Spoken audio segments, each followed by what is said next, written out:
show. It's not my thing. All right, Chips. Well, I mean, I knew Eric Estrada as a kid, but I've never seen an episode of Chips. Neither have I. Chips is one of those things that I know more because of like I love the 70s. Okay, wait. Are we recording?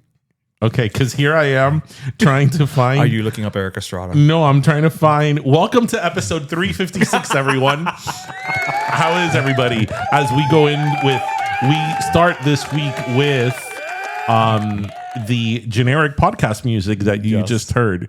Those were some great jams, Junior. Yes. I mean, I do like to take it back to the 70s, you know.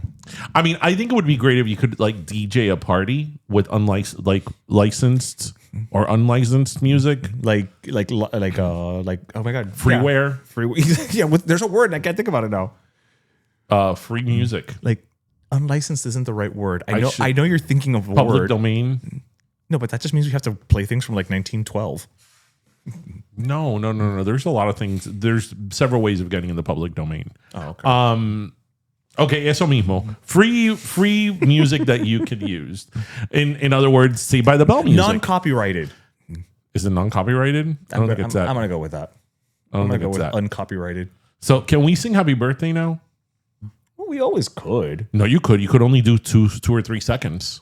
I think that's one of those old wives' tales. I think that's a myth. I don't know because no show used said Happy Birthday. I think it's because nobody wanted to hear Happy Birthday. No. Because you know everybody always eventually falls off key. No. I think Happy Birthday was copyrighted until some years ago. Yeah, it was. So welcome, everyone. How is everybody doing? How was back to school this week? I was back to school. Well, I'm here. Yeah. I barely made it, but I am here. Back to school is not cool. Yeah, well, it is cool. Get your diploma, kids. This is not the 80s where people drop out of high school. Do people still drop out of high school?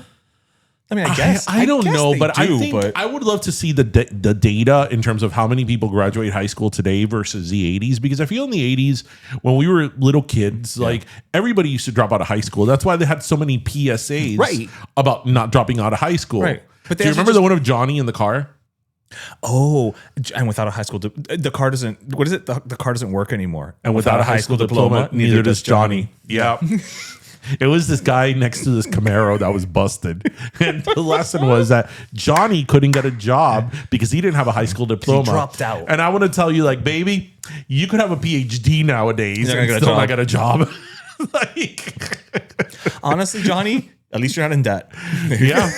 Johnny's probably doing really well now. And you know what? That's probably the classic Camaro by now. So Johnny could probably sell it to a high... Jay Leno would bought it. Mm-hmm. And he'd be fine. You know what? Johnny had the last laugh. I know, right? I would like to think that Johnny was the neighbor from the other PSA of the 80s. I learned it from watching you. That was a really fucked up neighborhood. Yeah. Yeah. Wait, what was the drugs that the father was doing? Just weed? Dope. Oh, so you have to say nope to dope. Wait, is dope just weed? Yeah. Dope is just marijuana? Yeah. I thought dope was like a catch-all. Oh, like any drug is dope. It's dope. Like you're doped up. Yeah. I mean, okay, actually, that's why you're confused. Because if you, like, after you go and have anesthesia or whatever, they're like, oh, you're like doped up. But dope is weed. It's just marijuana. It's just marijuana. Okay. Uh-huh. Yeah. That's why I was like, was his father like a heroin addict or something? Yeah. Now that you think back on that commercial, it's so dramatic. It really is. I mean, they smashed the egg in the well, that was Rachel Lee Cook. That was a few years later. No, the one with the egg. That was Rachel Lee Cook. That was a few years later after we learned it from watching you. That was Rachel Lee Cook before She's All That. Wait, who's Rachel Lee Cook? I literally just gave you the context clue. She's All That. Wait, isn't Amanda Bynes and She's All That? No, Amanda Bynes. No, she's with the British people. Is in What a Girl Wants. Wait, which is She's All That? Freddie Prinze Jr. and the girl who's like not hot because she wears glasses and overalls. Oh, well, the one with the little bob. Yeah, that's Rachel Lee Cook. Yeah, I didn't see any of those movies, but you know they exist. I just have to rely on you knowing they exist. Only Freddie Prince Jr. movie that I saw. I Know What You Did Last Summer. Okay. Why do I feel like it's the one with Monica Potter and that she lives with models and there's a giant dog? Why do I feel like that is the random ass Freddie Prinze Jr. movie you would have seen? No. I remember there was a movie that he came out with that was about baseball, and I kind of wanted to see Jessica it. Biel. Fever Pitch. Yeah. I kind of wanted to see it because it was about baseball, but then I'm like, no, it's Freddie Prinze Jr. I like Freddie. I don't dislike him. I like Freddie. Also, you know what? Latino. I don't dislike Freddie Prinze Jr. I have nothing against him. When I think about him now, I think about him in a very nostalgic way. Right. And I'm glad that him and Sarah Michelle are like 20 plus years, 20 plus years, and I'm glad they're thriving. But he was one of these people, I'm sorry, I know it's going to offend a lot of people out there. Please don't come at me. He was one of these people that's like, oh man, do I have to see his face on the screen for 2 hours? Well, I mean, there were more unattractive people in the early aughts. I mean, he's just... I didn't care to see his face for 2. It's not even... I mean, he's not a bad-looking guy. It's just... He used to do that He always had the same face. He always had the same face, right? It's the reason that I don't care to see Jenna Ortega. Because it's just always that same look, no matter what it calls for. I am waiting for the Weeknd's movie to come out on streaming. Oh, can we have a watch party? So we can have a watch party. Yeah. What do we serve for that movie? I don't know. You need something strong. Oh, I was thinking food, but okay, liquor, I'm in. Yeah, no, you need something strong. Okay. So maybe you have something strong and the movie is like a whole lot better. Maybe. You know, maybe we're going to bring dope to that viewing. No. And then when we ask, when you go to the concert and he's like, did you guys like my movie? No, I got it from watching you. Speaking of dope is not cool. Did you see what they're finally pulling the plug on this week? I think I know where you're going with this, and I had zero clue it was even still around. So I knew it was still around because of my side work in politics. But if we're thinking about the same thing, this week or this month, actually September 30th, I think, they are officially pulling the plug on AOL dial-up. Dial-up. Junior, cue in the dial-up music. Please. We need that thing. I was caught off guard. I was like, wait, what? No, because remember that there's a lot of rural areas in America that do not get broadband and they don't get 5G and all that. And they don't get the cable, whatever. So they have dial-up. And when you say it that way, it makes sense. But I never stopped to think about it. I remember that in my work in politics, a lot of times when we would do like the dialer where you would call people, like that was like a thing because we knew that there were certain rural areas in the country that they had dial up. So, for example, if we were meeting with someone in a caucus or something on Zoom and they were...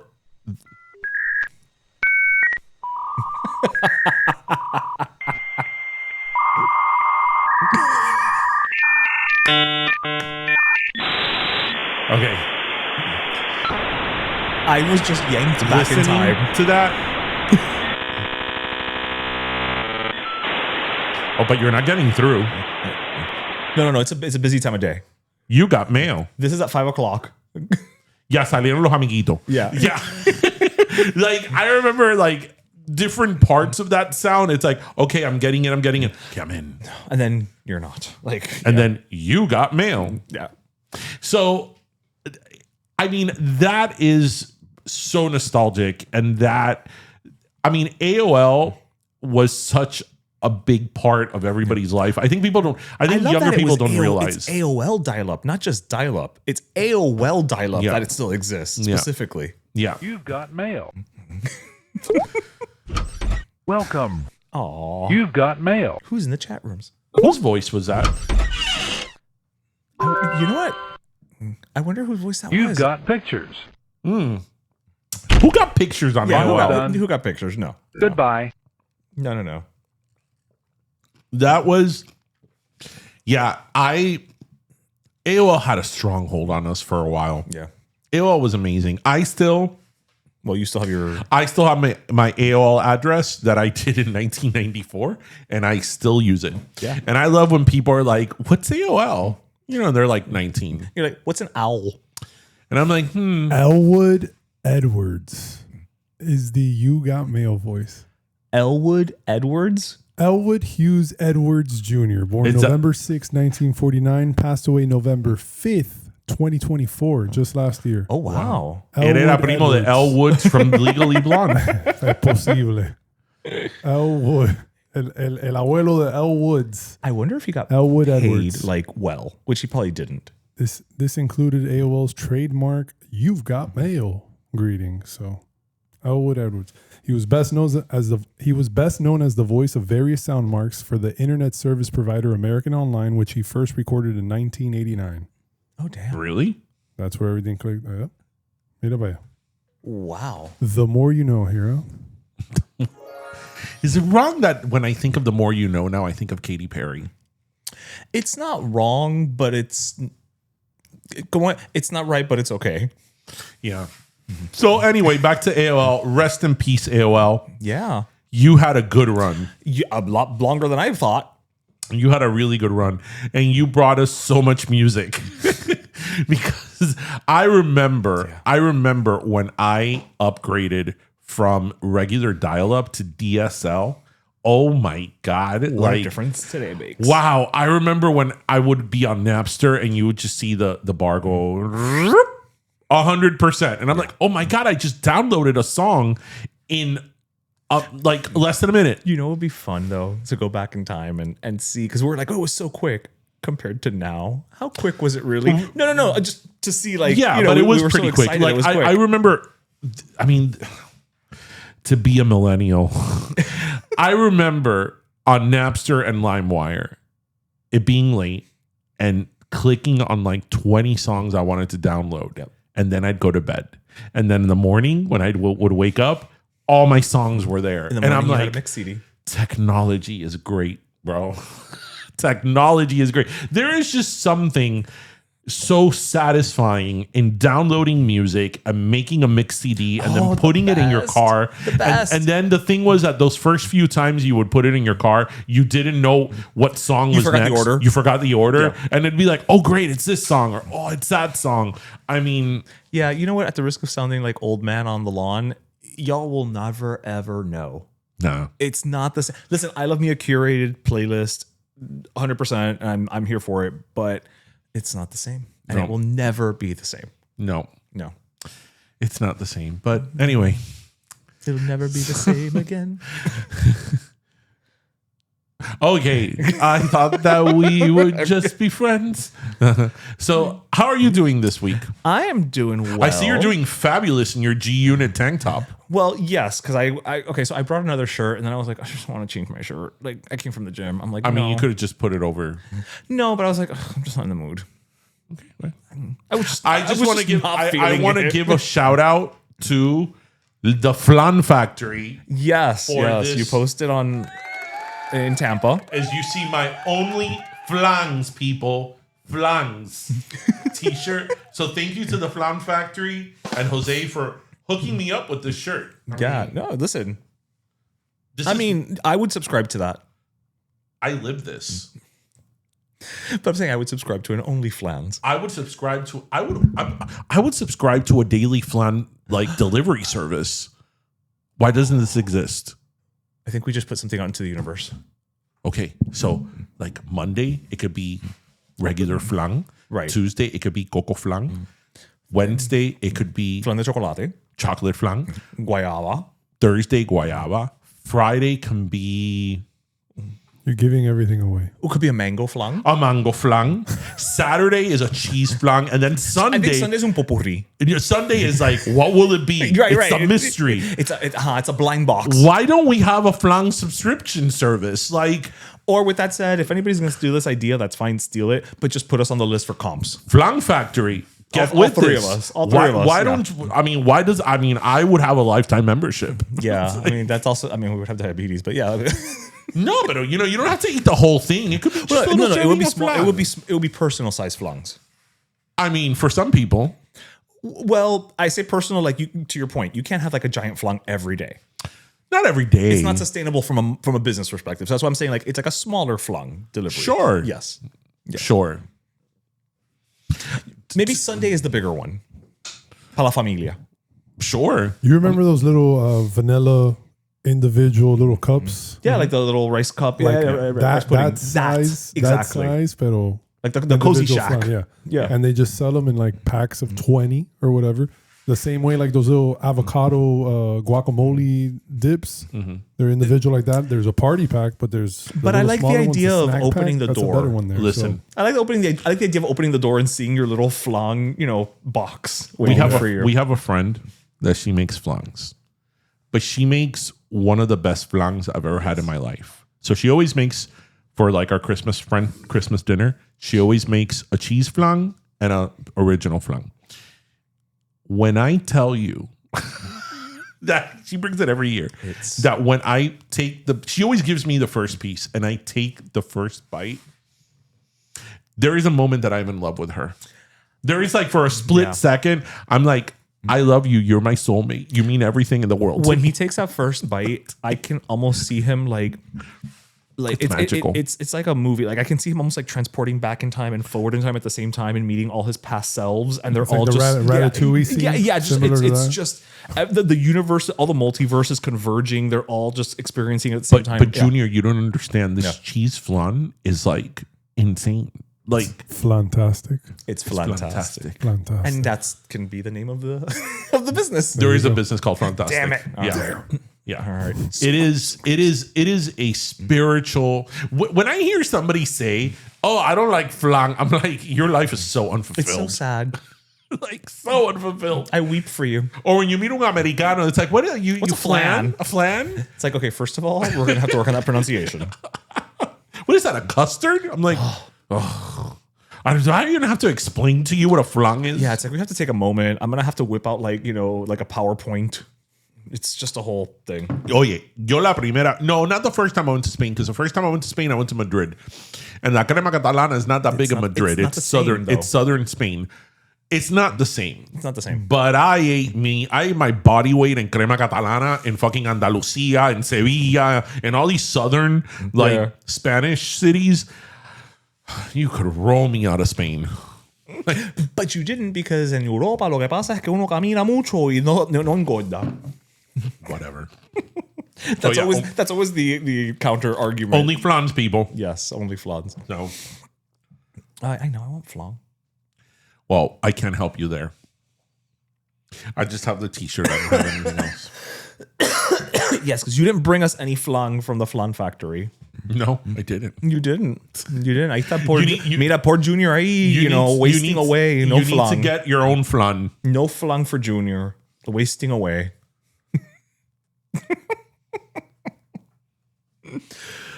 Oh, Dios mío.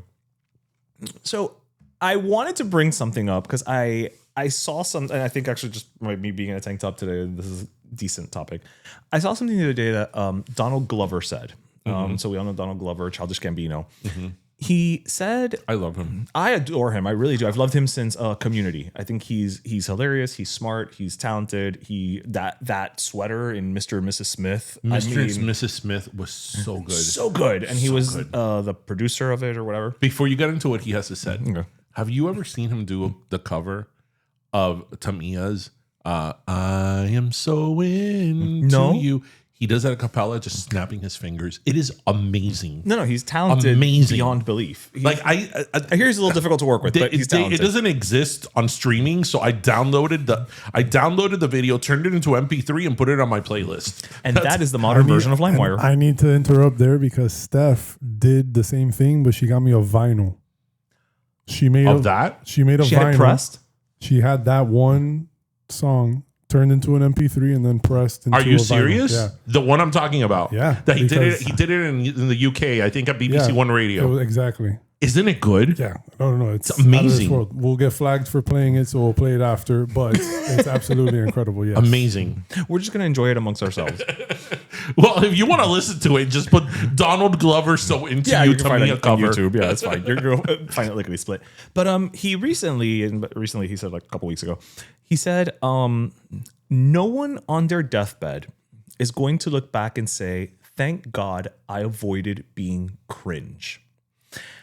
And I I've had that quote rattling around in my head because I feel like in this day and age of uber curation, where everything that we do online has to be the right angle, the right lighting, the right color, the right this, the right that. It's uber curated. I'm like, yeah, I think that that's so genuine. Like, you should just like, don't be afraid of being cringe. Just be yourself. Be a human being. Like, just be out there. And actually, I went to the Kesha concert this past weekend. And she was saying, and her tour is called the Tits Out Tour. I'm going somewhere with this. Was called the Tits Out Tour. And she was saying that Tits Out is not just about physically like having your tits out. It's just about living your life just out loud and all that. For the record, I went for the Scissor Sisters. Kesha was fine, but I went for the Scissor Sisters because it was a lot cheaper to drive to West Palm Beach than fly to Europe to see them. You went to a Kesha concert. I did. It was crazy. Those animals are like, they're hardcore. Okay. They go hardcore on the floor. Okay, go ahead. No, but I was just saying. So, I'm like, Cringe. do we not? But I don't care. She is. But you know what? Is she? Because she's laughing all the way to the bank. I guess. I mean, she's come through a shit ton of stuff, and she's on the other side of it. Like, she owns her music now. She has her own record label. She sold out this tour. Okay. I mean, again, when did we all decide it's like, oh my God, cringe, and we have to avoid? It's like we're so scared to just be a damn human being. But I think it depends on what your definition of cringe is, because I think there's certain things that you could be silly and stupid and funny that some people may say is cringe. What I do think is cringe, really cringe on social media especially, is oversharing. People that like overshare their life. And it's like, I don't know, like there's certain things that should be for you. Right. But what I think he's saying is, again, as an artist, is like, if you are constantly almost, for lack of a better way, like self-censoring yourself out of fear of what someone else is going to say, that's just an awful way to live. But I'm assuming that's what he means. Again, it depends what your definition of cringe is, because you could sort of say it from a way, especially since he's a creative, that from a creative standpoint, you have to like go for something. Right. And, maybe there'll be repercussions. Maybe there won't. Maybe you'll be successful. Maybe it won't. But it develops your artistic development and credibility or whatever. That if you don't take those risks, you'll never get the reward of anything. Right? Because some people are afraid to take that risk, and that may be said as cringe. So I think maybe he's using the word cringe as a very broad definition, which is fine. But I do think there's a lot of things that people post online that is super cringe. And it's just that you use the word cringe because cringe is like the word it's a catch-all, and it's the current word people use now. I've always used the word discretion. It's like, okay, you need to have a certain amount of discretion in terms of what you're posting online, right? I mean, if you want to post, you're free to post whatever you want, but like, okay, do you really want that type of content out there? Do you want to share certain details? If you're okay with that, great. But other people don't. Maybe it's not because they're not afraid of what people will say. Maybe you just don't want to overshare. No, but I don't think that, for me anyway, that's not like when I hear, this quote, I avoided being cringe. To me, the way I'm interpreting it is, people who are just constantly afraid of almost living out loud, so to speak, for whatever that means to whomever, out of a fear of, oh, what if I wear this, color, they're gonna judge me. What if I wear this, they're gonna say it looks silly or whatever. It's like, fuck that. Like, live you. Like, do you. I nobody's ever sat on their deathbed and been like, wow, I wish I had done less things. I'm not posting things with fluorescent overhead lighting. I'm not doing it. I don't give a shit. Listen, you know what my favorite picture is to post of myself? What? The one where I look like a mutant. And I give you props for doing that. It's my favorite picture. It's my favorite picture. I don't even understand how. What do you think is cringe, Junior? By the way, nice Mariners hat. Absolutely. Thank you. Pacific Northwest, oh dude. We talked about Seattle last episode. But cringe, I don't know. I think it's just like someone being very inauthentic, someone like just absolutely being a robot to chase trends or whatever. That too, yeah. People that I see doing like dances that look uncomfortable, and it's like this isn't even what you want to be doing, but you're forcing yourself to do something against your grain. I think the inauthenticity of it is what I would find cringe. I don't like if you're doing something wholeheartedly. It could be the wheels on the bus go round and round, and you have it with a helium voice, and you're doing it dressed a certain way. But if that is like what your passion is, and this is a variety act that's what you're trying to do, go for it. And there's going to be a space and a place for it for you to thrive in it. And there should be. But if you're just doing the one audio playing with and you just feel like very weak, like it's I don't just know like, what that was, but I love have no it. idea either. It's just like whatever's happening. But That is our new TikTok trend, by the way. We're just gonna do that thing. I don't know. But the word cringe, I find cringe as well. Hearing just cringe all the time, I'm like, Yeah. but- It's oh, that's so cringe. That's so cringe. I'm like, but is it, or is but it it's just what we're saying. It's a catch-all right now too. So Yeah, it's that's a word why that people are using. yeah, now. or is it just something that you don't care for, which is fine. But that's this person's authenticity. I mean, look, cringe es ridículo. Yeah, but your ridículo is somebody else's like fuck it.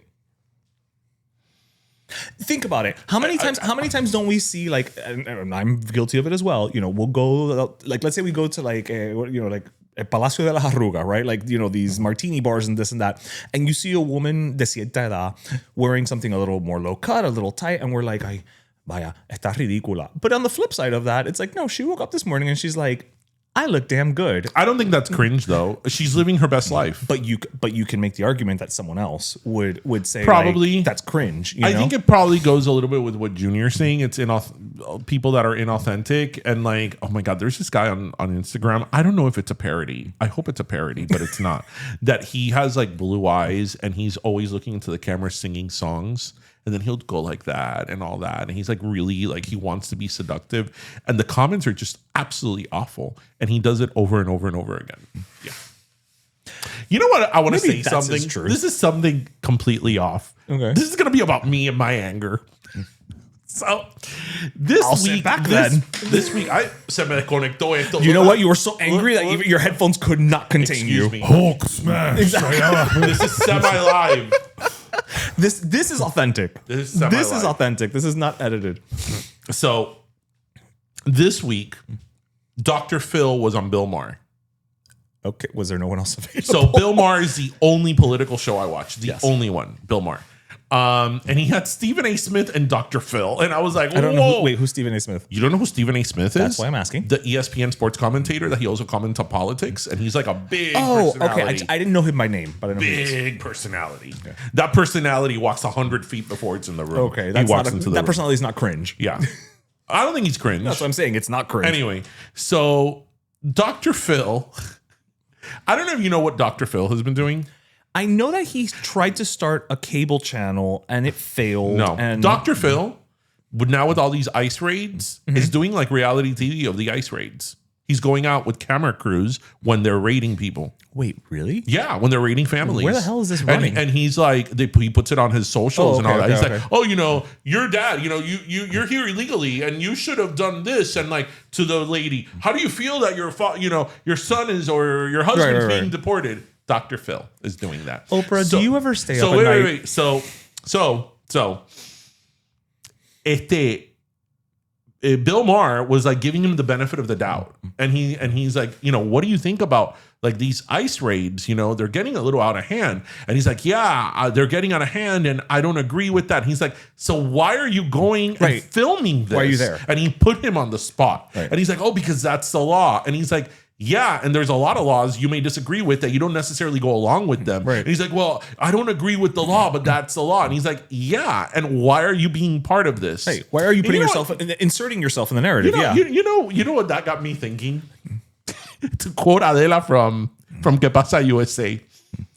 Yo estaré vieja, pero tengo lo fado. You know what? 3 people never fooled me. Not 1 second. Dr. Phil. Dr. Phil. How long have I been? I'm a Dr. Phil hater. You are. I have been a Dr. Phil hater for decades at this point. Which is a sad statement because that means he's been around forever. 3 have never fooled me. Dr. Phil. Okay. Dr. Oz.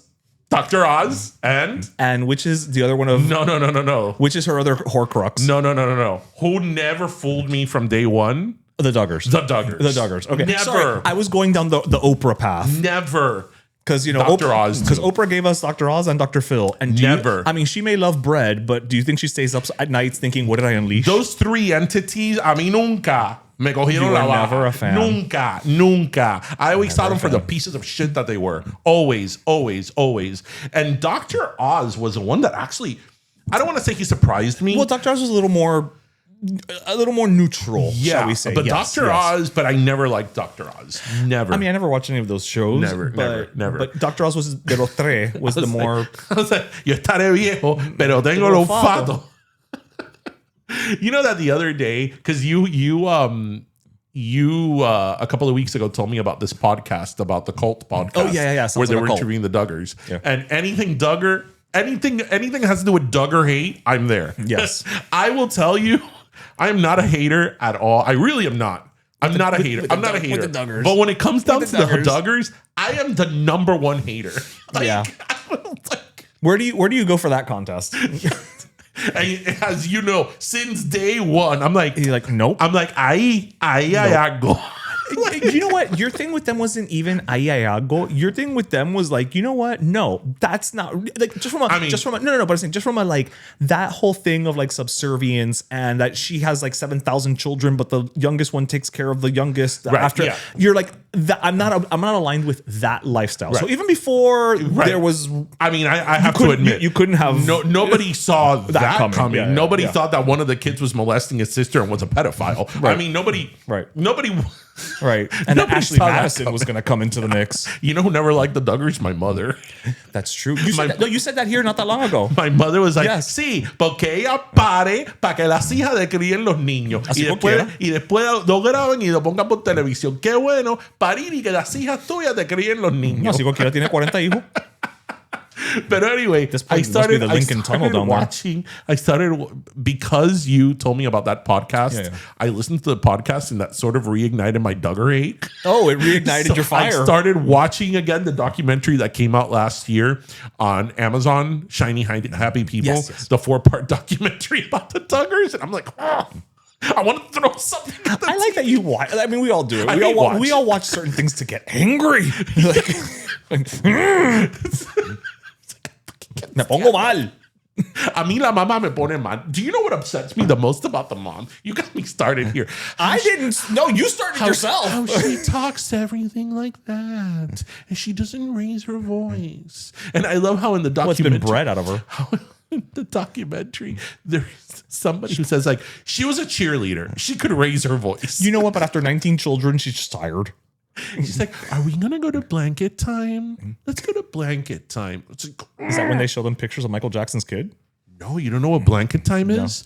Oh, blanket time is to make them subservient and obedient. Like time out? They put them in a blanket. So then they'll put outside of the blanket something that they want, a toy, something. And then when they get out of as they start approaching the toy and they start stepping outside of the blanket, they hit them.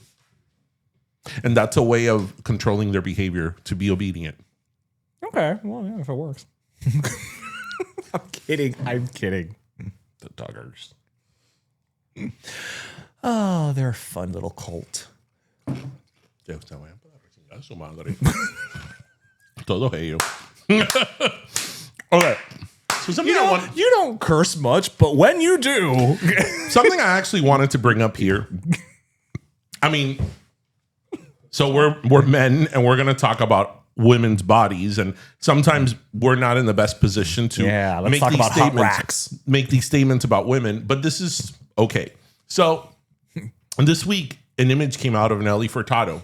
Oh, I don't. She performed somewhere. Okay. And this week, and you know she has some curves on her.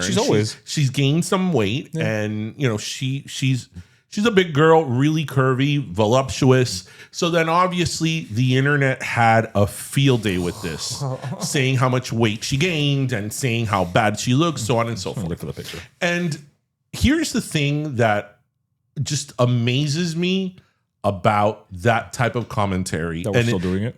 It's that we live in a day and age where people go on and on and on, especially women, about body. This one? Yes, about body positivity. They go on how we have to respect our bodies and love our bodies. And there's campaigns about body positivity and about like your size doesn't matter, so on and so forth. And the moment a woman dares to just, even if she's not heavy, just be heavier than she was at one point. Maybe because she had kids. Maybe she doesn't work out anymore. Maybe she doesn't care. She doesn't care. The moment that there is a woman that gains weight, the same people that are going on and on and on about body positivity are the same ones to shame them for now being overweight and looking terrible, blah, blah, blah. Right. So I just think it's such a circular commentary and hypocrisy. That's what it is. That we're here we gotta,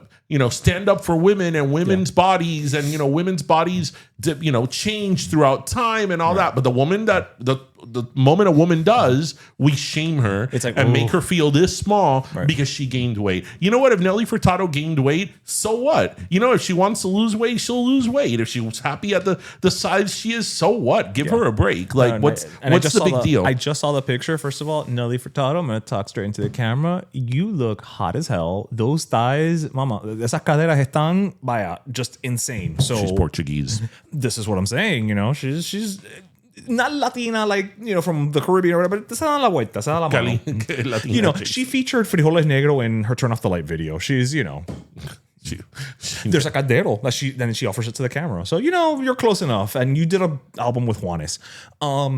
So you're there. She looks great. I also have never been a fan of stick figure humans, just as a personal preference. So bring on the meat.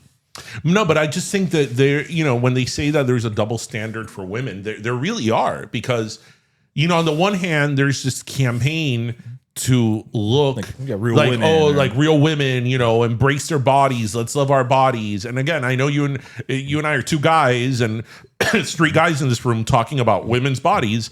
So we're not necessarily the people who should be saying this, but it upsets me from the point of view, there's so much effort put by just whether it's media, different campaigns, promotion about embracing women's bodies, loving women's bodies, not to be ashamed. And again, the moment a woman gains weight, they tear her down. Yep. And then you have these standards of beauty, whether it's with the Kardashians or whomever, the housewives and all that it's okay, the same people that are saying love women's bodies are the same people that are idolizing this and are the same people that are tearing down. It's very hypocritical and here's the thing. Circular. I'm probably going to sound hypocritical, but you just brought up Kardashians and housewives. Listen, if I've got to pick between the Nelly Furtados and the housewives of it all, give me Nelly Furtados, because that's a genuine human being. That's not someone who's trying and losing to fight the aging process to the point of looking like, a mannequin. And I'm sorry if that's body shaming or whatever, but let's call it what it is. Right. These are people who are no longer even trying to look human after a certain point. I'm sorry. You know who, and again, not to shame her because she's laughing her way to the bank. What's that girl that she's in the Housewives that she's married to that guy? Alexia? No, she's married to that guy. She's known for ¿cómo se llama ella? Known for her lips. Which housewife? I don't know. The Atlanta one.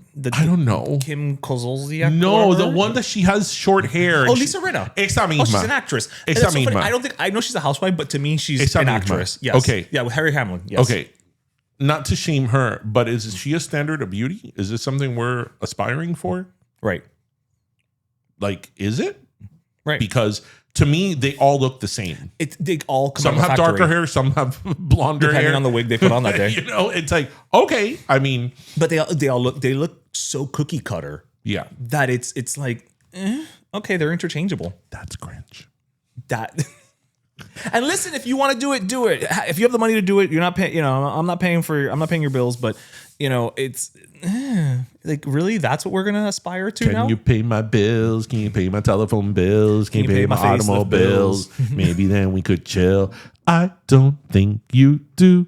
So you and me are through.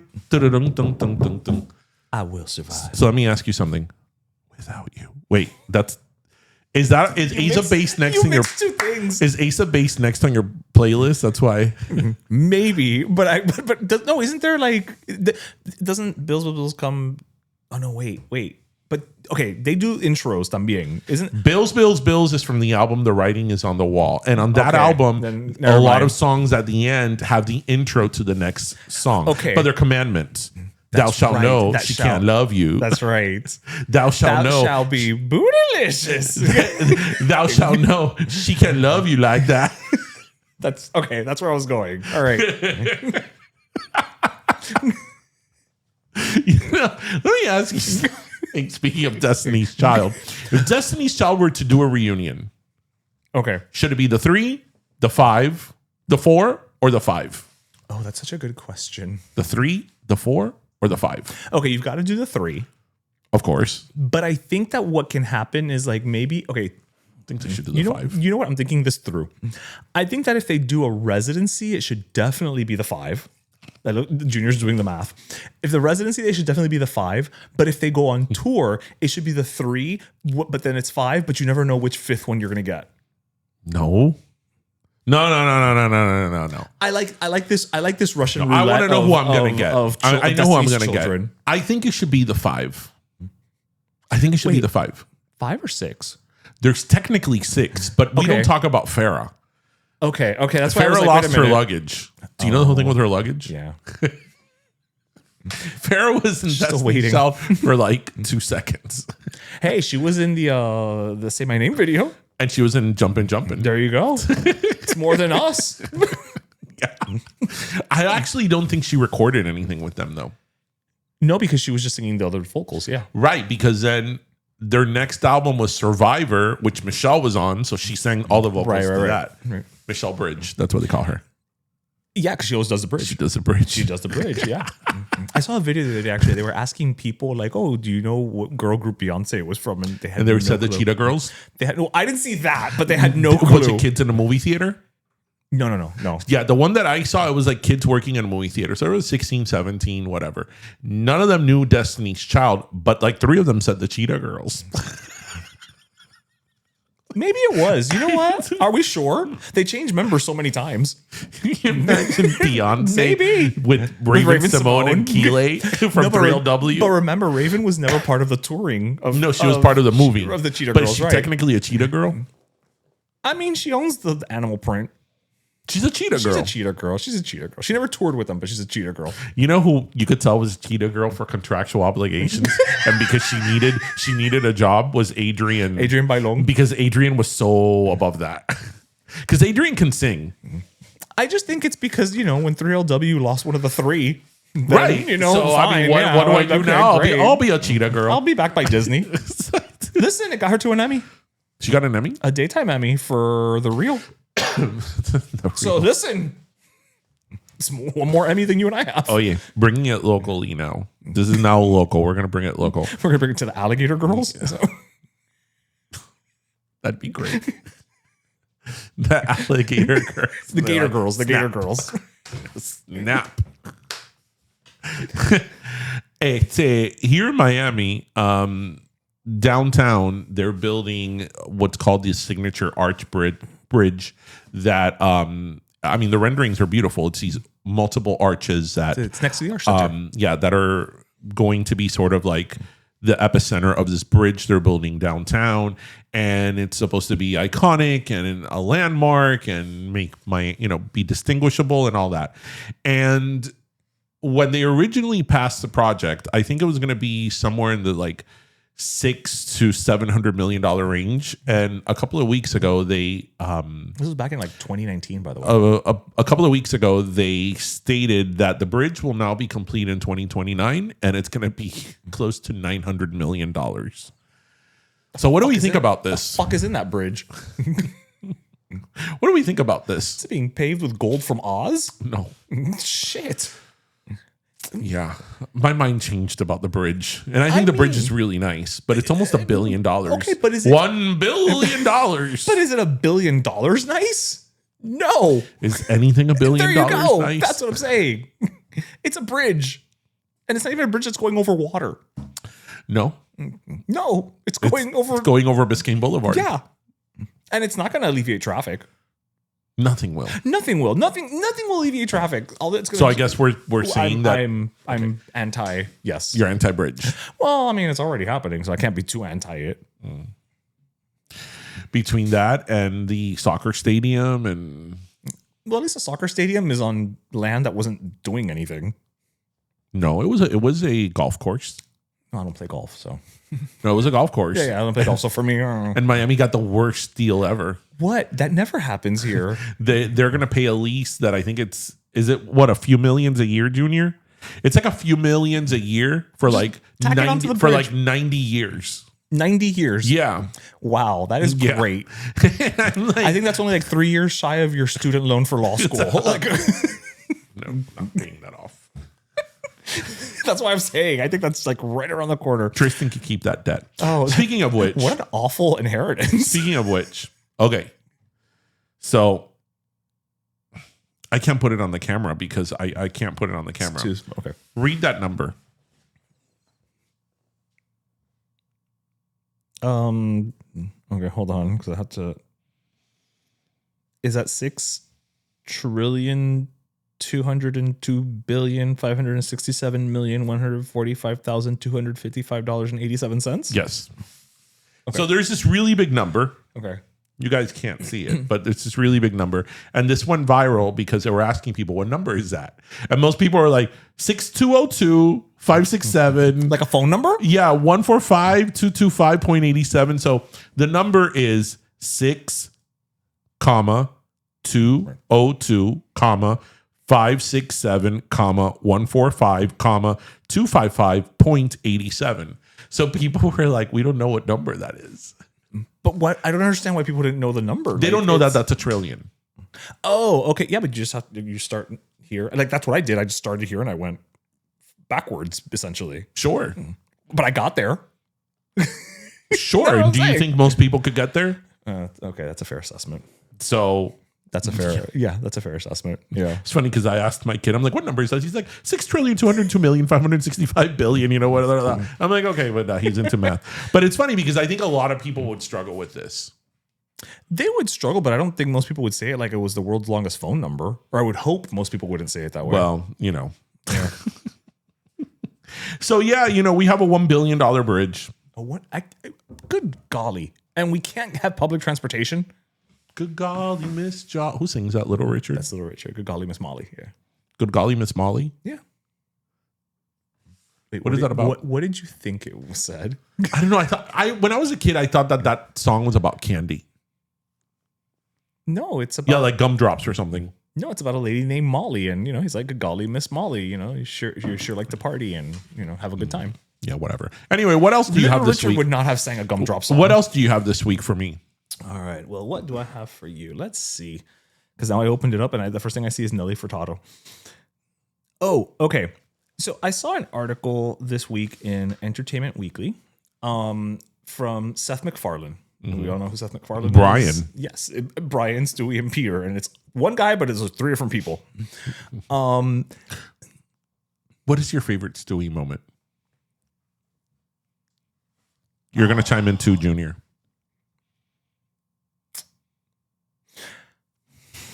I have 3. I was going to say, I don't have just the one.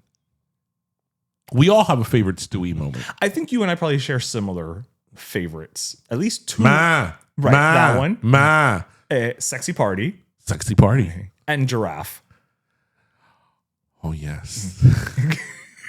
Oh, Mr. Giraffe. Lick a father marmalade. Yeah. I love the one with the mustache when he shoots Brian. Oh, yeah. What about $2? You got money for $2.99 mustaches. Where's my money, man? Where's my money, man? What's your favorite? Oh no, I love when he says he put a time bomb in Lois's boom, and he's like, "Happy 50th birthday, Lois." What are some of your favorite Stewie moments? Mine is definitely the Ma. It's the Ma, and I love when I saw this Dominican rendition of it on YouTube. Dominican Stewie. That it was like Ma, Ma, Ma.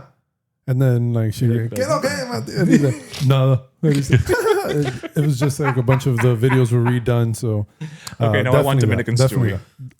Again, we'll watch it after copyright. We're off on our way to Rhode Island. Okay, always. So he was being interviewed for some. Oh, he's on a podcast. Now when you said I thought Stewie. I was well, like, Stewie's being interviewed. Well, Seth MacFarlane was, so I guess technically he was. And what he said was, actually, it was on Ted Danson's podcast, and he said, Danson has a podcast. Okay. everybody has a podcast nowadays. And he said that he feels like we need more hopeful stories in Hollywood amid a plethora of dark projects released in recent years. So he says, the dishes we're serving up are so dystopian and so pessimistic. And yeah, there's a lot to be pessimistic about, but it's so one-sided. Hold on one second. He said he enjoys shows like The Handmaid's Tale, but he's become fatigued with this dystopian narrative. Yeah. And, he's like, every time I drive down Beverly Boulevard, it's all these horror films and negative projects. Like, they're certainly giving us a lot of cautionary tales, but where are the blueprints that they once gave us for how to do things correctly? It can't all be just, here's what's going to happen if you fuck up. You do need, here's what you can achieve if you change your ways and do things right. And 100%. I mean, I've said it on this show where, I've talked about it wrapped up in like the whole superhero fatigue of it all, but like, that's why I loved Superman and Fantastic Four this year, is because finally these were superhero movies who embraced that there's hope to this. It's I don't need it grounded in reality. I need you to be the shining beacon. I need you to be the example. And what we were just getting there for a glut of time was this like, death and despair, and it's so awful, and it's so this and and Handmaid's Tale is a perfect example of that. Like, it's a great show. I cannot watch it because I can't do the dark anymore. So I'm going to give a very unpopular opinion, and a lot of people are going to be mad about what I'm about to say. Okay. It's okay. Where's this going? What you're saying, this is going to piss off a lot of people, especially me that I love movies. That's why I didn't care for The Dark Knight. Sorry. The Christopher Nolan. The Christopher Nolan. I think it was a good movie. I think that he played the hell out of Joker. Yeah. I think he did a great job. That's not my thing. My Joker is Jack Nicholson in the first Batman.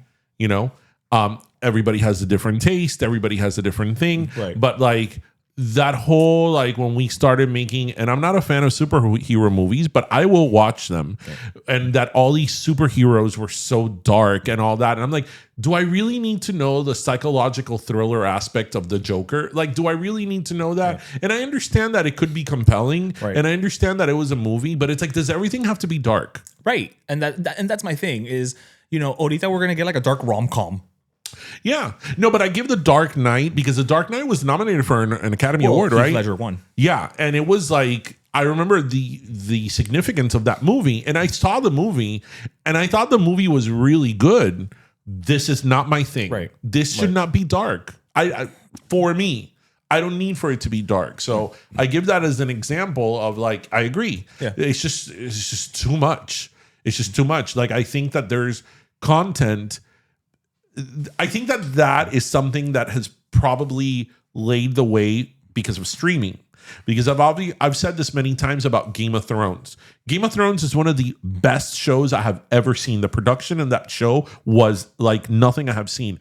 But that was a hard show to watch. It was so heavy. Okay. It was so long. And there is something to be said about these shows, and not necessarily sitcom, but dramas on network television, that like an SVU or like even the Chicago Hope, Chicago Fire, and all that. I watch that because it's like, you know what?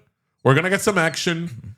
There's going to be some drama, and it's going to be resolved at the end of the hour. That's why I move on with my life. Law and Order for me is like my comfort show. And I know it sounds weird to say, where it's like about like, criminals and rapists and shit, but it's for that reason. It's because I know that, you know what? We're going to have the crime. Olivia Benson is going to come and she's going to make everything right. Mm-hmm. And by the end, more often than not, the criminals get their just desserts and all is right with the world. And that's not to say that everything should be like that, but it's just, I think that with streaming, because there's now so much content, and because it's streaming where the ratings are a little bit different, I think people have more of the liberty of having these extended plot lines and these like complicated things that it's like sometimes it's just really heavy to watch. And it's like it's like I'm not in the mood for this now. I mean, in Game of Thrones was so complicated that I remember there was a storyline there with Bran that I was like, I don't need to figure it out. I'm not figuring it out. But even with Game of Thrones, if you have to put that much effort into something, But even with Game of Thrones, I will use, I know these are very different shows, but go with me. Game of Thrones and Handmaid's Tale. I wasn't a big Game of Thrones person like you were, but I did actually see the entire first season. And I remember, yes, there was heavy and it was a drama, but there were moments of levity. There were moments of like a joke. There was, you know what I mean? And again, it's fantastical. It's dragons and all of that. But then on the flip side, you've got Handmaid's Tale, where it's like literally there would be like 6 episodes straight where it was just like, oh my God, Elizabeth Moss, just drown yourself because you have not known joy for like 3 seasons. Yeah. Like there's never a moment where and I get it because of the context of what it is, but it's like, it's every week is just like, and she's suffering, and she's suffering, and she's suffering. And that's not to say that those shows shouldn't exist, because I think they're great. But I need you to. But there's just so much of it now. Yeah, there's so much of it. And I feel that that's a streaming thing. Yeah, it's a streaming thing. It's a streaming thing. But I would also go back to say, like, even like with the Days of Hostel and all that, where we started with like torture porn, I think was the beginning. I don't watch any of those movies. No, but I think that was the beginning of us going into this, like, let's just, what can we be dark about? How can we be dark? Junior, are you into horror movies? No. Oh, I love horror movies. Neither am I. I have never. But I don't like torture porn horror movies. One of my favorite movies is I like suspense, but suspense I don't, or psychological thrillers. Yeah, I like that stuff. That's why when people say that, it's like no. one of my favorite movies of all time is The Shining. But I don't. That's not a gory movie. To me, that's not a horror. It's a psychological thriller. Yeah. But horror movies, no. I love horror movies. Seeing people tortured and but I like when it's like over the top, like again, like a Freddy Krueger, because to me a Freddy Krueger is clearly, it's almost cartoonish violence. So it's like I can put it away. Whereas like a Hostel, human suffering, even funny, has never been something I've cared for. That's not true. I do like justice suffering, if that makes any sense. Like the bad guy getting his, like the movie Law Abiding Citizen, that Gerard Butler takes the killer of his family and he goes piece by piece. Oh wow. It's very like diabolical, very gory with all of this, but what the guy just did to his family, he's getting what he deserves in the movie and all of that. Like, yeah, no, and that's a different that's a different type. Do you know what has been one of the most scenes that has messed me up the most of any movie I've seen was the Mexican party in Signs? Oh God. We all know what we're talking about. Okay. All of us. You don't understand. Till this day. Signs, the movie, Mel Gibson, Joaquin Phoenix, all these people. The scene when they're in the Fiesta Mexicana and that alien pops up in the video, that freaks the shit out of me. Till this day, I will watch it and I get goosebumps. I'm like, oh no, it's coming. It's coming. Okay, but isn't it freaky? Because I think it's the first time we see the alien in full, like in the full body shot. Yeah. So bad. They're like, mira. And I love how this guy's like, muévete, muchachos. The movie's so good. No, but the movie, scene, those are really stupid aliens, but yes. The scene of a movie that just, I think, traumatized me was the curb scene in American History X. That scene is royally fucked up. Yeah. That was bad. That's not good. That's not good. No. That's not a good thing. No. You know what I think is the movie that has made me feel the worst? The worst. Wait. I know this. And I think it's one of yours. It's one of mine as well. I can't think of the name of it right now. Oh my God. With Jared Leto and Jennifer Connelly. Thank you. I had a Darren Aronofsky phase. I think we all did. Yeah. That movie. Oh, I don't want to think about that. And I even own the extended director's cut. I have like the special edition of it because I had a Darren Aronofsky phase, right? Like I really got into Pi. Like 3.14. Memento. Memento's so good. So good. Yeah. I have Memento. Like I still have it. Do you still have the poster? I still have the poster and I have the DVD that came in like a case file that looks like a real missing person's case file. But Requiem for a Dream it's not the feel good movie of the year, people. Oh my God. Nobody gets out of that alive. They do, which is the best. No, they don't. They are alive, which they don't. Messed up part. No. They'd be better off dead. Yeah. So not the good. I'm thinking of poor Jennifer Connelly. Not the good feel good movie of the year. Did you ever see that, Junior? It's bad, right? No. It's a good movie, but it's oh no. Oh yeah. No. Like It's tough. no. After that, you need like a banana split. Oh no, because I'm thinking of Jennifer Connelly again. No. Put Some on ice cream. Yeah. Put on a little Bob Ross. Yeah. Something like that, right. yeah. Like Bob Ross, A some little. Sesame Street, just anything. We're good. Yeah. Do you know what whenever I would be like, I don't know, disturbed or scared at the world or something, you know what I would watch, remember? I do. Sábado Gigante. Which would actually probably terrorize some other people if they watched it. If they're like, hey, Chacal and all this other shit that's happening, Like, oh, no, they'd be la cuatro. terrified. Like, yeah. So that'd be funny too. 4. Chacal de la trompeta. I like that he kept getting glow ups. He did. He is Yeah. the definition of a glow He up. really is. I mean, by the end, he had his own lair.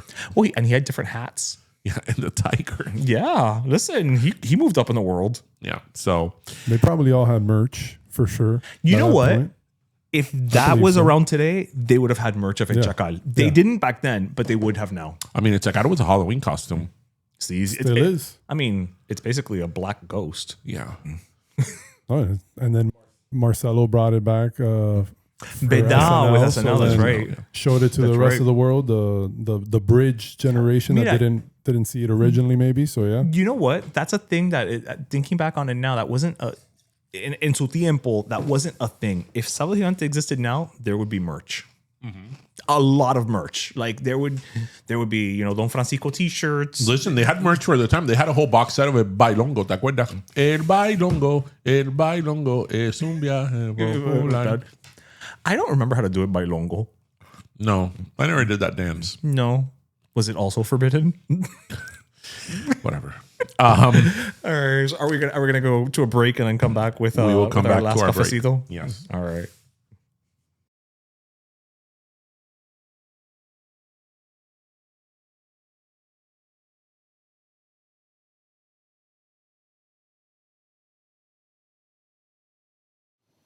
We started this podcast 8 years ago with one goal: be our authentic selves and make sure our culture was always front and center. It's not always easy, but nobody ever said being bold was easy. And for over 100 years, no café has known that better than Café La Llave. It takes a certain level of bold to unapologetically keep your culture alive. Pero let me tell you, Café La Llave is doing just that. So when you're being true to who you are and hustling to achieve your dreams, of course you're enjoying Café La Llave Cafecito. After all, it's brewed bold for the bold. And we're back. All right. You know what they need to get rid of? El sagrazo de la playa. Wait. ¿Cómo se dice sagrazo? Oh, the seaweed. The Yeah. seaweed. Okay, can we do something about? I mean, I know we are, but I don't know. I don't want to upset Louis Aguirre. I feel like that's something. no, we should but touch it's with. not good. It's not good. not? Okay. No, it releases toxic gases. I never know. and it drowns. It reduces the oxygen in levels in the Biscayne Bay, water. it messes well, with- everywhere Okay. that it's at. It reduces because the reason it's so much seaweed is coming out is because of the water is hotter. So the problem is that it reduces the oxygen levels of the Got it. So it's overheating. of the water. It can kill certain Species. or fish, and it releases toxic fumes, and then messes up the beach. and just your day at the beach is ruined too. Yeah. Yeah. Oye, porque el otro día fui a Miami Beach, and it's like, have you seen how Cancun is? No. Cancun is like the worst. Really? Yeah, in Cancun they put nets and everything. Oh no. Now where's Pati Manterola going to frolic?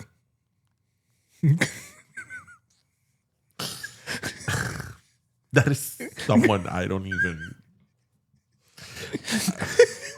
Because she was in the novela Acapulco Cuerpo y Alma.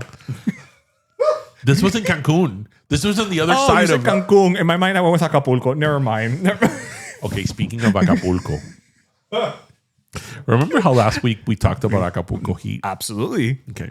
So last week, after we talked about that, I went home because I remember listening to the theme song years ago that you had put it on, but I completely forgot how it went. And I'm like, oh, let me. Right. Just Because refresh we your talked memory. about it last week. Okay, so on YouTube, all the episodes are in.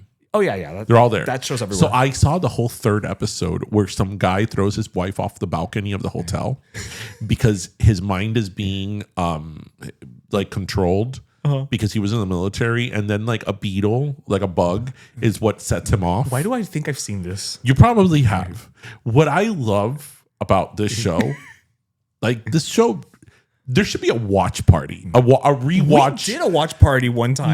No, a rewatch podcast about Acapulco Heat.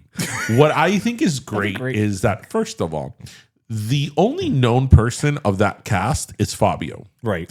And you could tell that there was some type of contractual something about Fabio being in the show. Because he was like the owner of the hotel. He was like the manager. Yeah. And it's, okay, the scenes Fabio was in were like maybe 3 or 4 lines.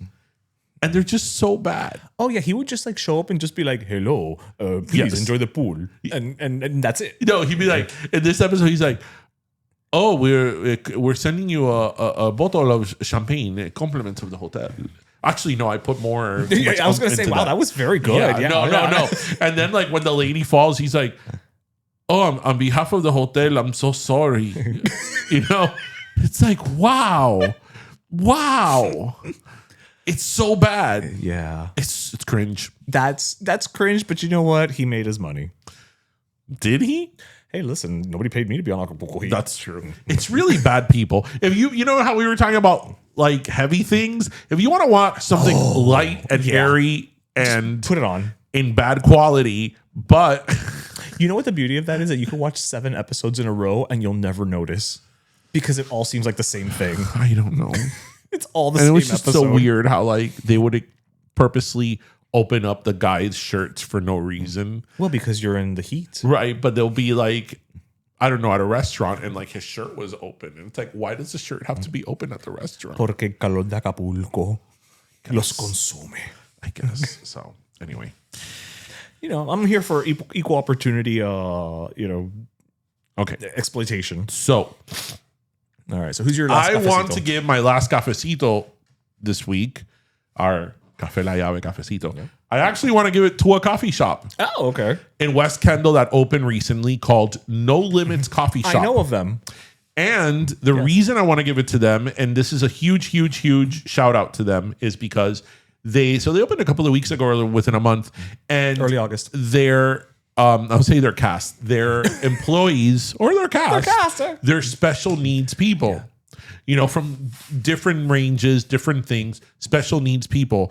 And what I think is great is that not only are they giving people a job, but they're showing that a lot of times these kids with like Down syndrome and different special needs work just as well, if not harder, than any other young person that you would hire for that position. And they're very proud of what they do. Damn right. And I just think it was a wonderful, like I saw a lot of content online and a lot of things that was being about that. I just thought it was just such a wonderful message and such a wonderful thing they're doing there, especially, you know, in today's day and age that everything is so that they are doing that I really wanted to give them a shout out because I think we need more spaces like that, more businesses like that give these kids an opportunity and they really are able to excel, because it's not like, you know, they're giving them small tasks to kind of make them feel better. They're in charge of the register. Yeah, or in charge they of are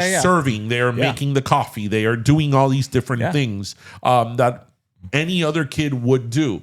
And they're putting them, quote unquote, to work. Yeah. So I think it's great. I actually do want to go visit them soon and maybe record some content and put it up on our site. Let me know when you go, because, you know, since you're not exactly a coffee drinker, I am. I would like to go and actually order a coffee. Yes. But so I don't know if you know anything. I'll have a baked good. There you go, baked good. So she, I forget their names now of the owners, but she actually used to be a teacher for children with you know, learning disabilities, special needs, however we're phrasing it. And so, you know, it was just her thing of like, I've always seen these kids and I've seen what they can do. Mm-hmm. And I wanted to do something that really puts that spotlight front and center and is like, no, let's give them this opportunity because they can do it. Mm-hmm. And so I 100%, like I'm right there with you. I thought it was such a great thing. Yeah. So yeah, 100%. My last cafecito to them. They're a coffee shop. They're a coffee shop. Maybe they serve La Llave. We don't know. Yeah. So my last cafecito. And they have a hell of a baked good. The hell of a baked good. All the baked goods. Pick one. They're all gonna delight you. My last cafecito is actually going to an organization called Sneaker Impact. Yes. And I don't know if you've heard of them. So for those of you who haven't, they're locally based organization that what they do is they collect gently used sneakers. I mean, used sneakers, but preferably gently used. And they do several things. They either will take them and sometimes if it's reparable, they'll repair it and they'll donate it or they'll resell it at a very low cost, just so that they can put the money back into the operation. And for some shoes that are actually beyond repair, what they do is they work with some factory or whatever to actually take it apart and turn it into materials that get used to make something else. So it's a recycle, it's an upcycle, and I wanted to give it to them, number one, because I think in this day and age of like fast fashion, we're so quick to be like, eso no sirve, bótalo. But also as a reminder, because school did just start this week, a lot of parents, you're buying new shoes for your kids because they've outgrown the old ones, and the old ones could still have some value to them. And many times around this time of year, they will have like those cardboard boxes. Like I've always seen it at UFit at my gym, and they're always there. And so if you see it, if you have some shoes that are probably not beyond repair, consider before you throw them out. Just take them to you can go online, sneakerimpact.com or .org, and they have the locations and how you can donate it. You can even request a bag. And they'll just, so there's a whole process. But again, I just think it's in this day and age, to your point of what you said earlier about no limits, it's people who are looking at something that's just, it's around us every day and we don't realize it. And it's like, how can we do something to improve the world, even in this small way that most people don't even think about in the grand scheme of it all. So Sneaker Impact. So those are two last cafecitos for two different entities that are doing great things. Yeah. So, well, now that school has started, you said that so. You said that so defeatedly, especially the first couple of months. Yeah, the first couple of months of school are just. Well, at least the first couple of months. Eventually, before you know it, it's Thanksgiving already, and then you get Christmas break. I'm trying to find a positive here. Work with me. I'm not in the stage of my life to find a positive. Work with me here. I'm trying to help you with positive. So, ahorita se acaba el verano. Ya para lo que queda. Well, I mean, here it's still going to be summer in December, but officially for those people now, you can no longer make lemonade pops. Oh, but we'll make limeade pops. I'll never forget that one time when I was in Michigan, my mom was like, when my nephew was small, she's like, oh, I want to get him those little los molde to make like popsicles. We used to have those, yeah. And I was at Myers because in Michigan you go to Myers, you don't go to Walmart or Target, you go to Myers, and if you know, you know. And I remember being like, why don't they have these popsicle things here at Myers? Mind you, it was like February. Oh, that's why. That's why. And I'm like, but they have them in Walmart at home all the time. And I'm like, oh, freaking seasons. Why do we have them? I mean, you could just put it outside in a cup. Oh, yeah. I'm not kidding. It blew my mind. When I would go to parties in the Midwest. There was no coolers. We didn't need a cooler. In the winter, we would put everything in the balcony. And that blew my mind. Blew my mind. Like when people would take cases of beer or whatever, you just put it in the balcony. Yeah. And I'm like, oh my God. Because it's colder outside than in your fridge. And it's environmentally friendly. Yeah. I mean, listen, that could be a whole podcast of the Miami boy in the Midwest. The realizations. Yeah. The first time I saw a scraper, I was like, what is that? The scraper that has, that koa, in the hand. I'm like, what? What is that? Like... Anyway, everybody, we hope you listen, laughed, and learned. And remember to grab your pastelito, your croqueta, and your cafecito. And thank you so much for joining us. We will see you next week. Have a great week, everyone. Enjoy back to school. Yes.